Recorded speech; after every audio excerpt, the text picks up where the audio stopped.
Hi అండి. ఈరోజు beginners కూడా చాలా ఈజీగా చేసేలాగా చాలా ఈజీగా చికెన్ దమ్ బిర్యానీ చేశాను.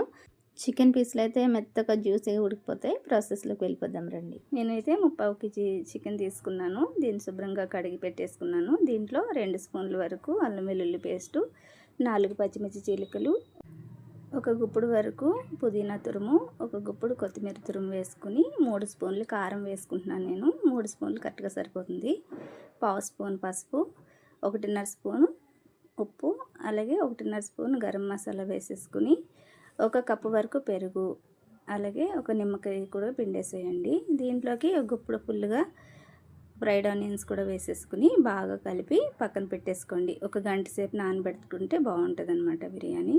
3/4 కేజీ చికెన్కి 3/4 కేజీ బియ్యం కూడా వేసేసుకుని కడిగి పెట్టేసుకుని, ఇప్పుడు బిర్యానీ హండీ పెట్టుకుని స్టవ్ మీద ఆయిల్ ఇంకా నెయ్యి కూడా వేసుకుని బాగా వేడైన తర్వాత హోల్ గరం మసాలా వేసేసుకుని, మనం మ్యారినేట్ చేసి పెట్టుకున్న చికెన్ కూడా వేసేసుకుని ఆయిల్ పైకి వచ్చేంత వరకు కలుపుతూ ఉడికించండి.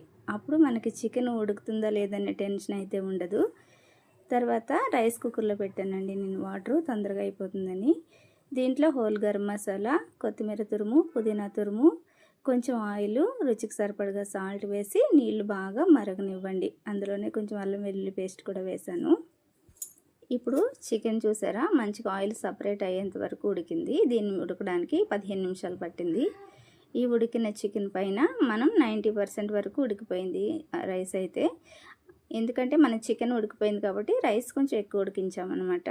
దీనిపైన కొత్తిమీర, పుదీనా, ఫ్రైడ్ ఆనియన్స్, మీకు నచ్చితే ఫుడ్ కలర్ కూడా వేసుకోండి. అది పూర్తిగా ఆప్షనల్. నేనైతే కొంచెం వేసాను కలర్ బాగుంటుందని.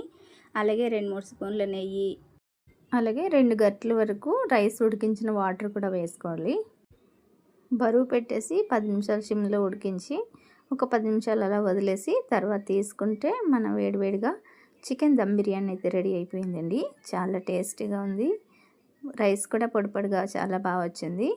ఇదే మెథడ్లో మీరు కూడా చేసుకోండి. బిగినర్స్ కోసము చాలా బాగా వచ్చిందనమాట. వీడియో కనుక నచ్చితే లైక్ చేయండి, షేర్ చేయండి, సబ్స్క్రైబ్ చేయడం మర్చిపోకండి. మన ఛానల్ చూస్తున్నారు కానీ సబ్స్క్రైబ్ చేయట్లేదు, ప్లీజ్ సబ్స్క్రైబ్.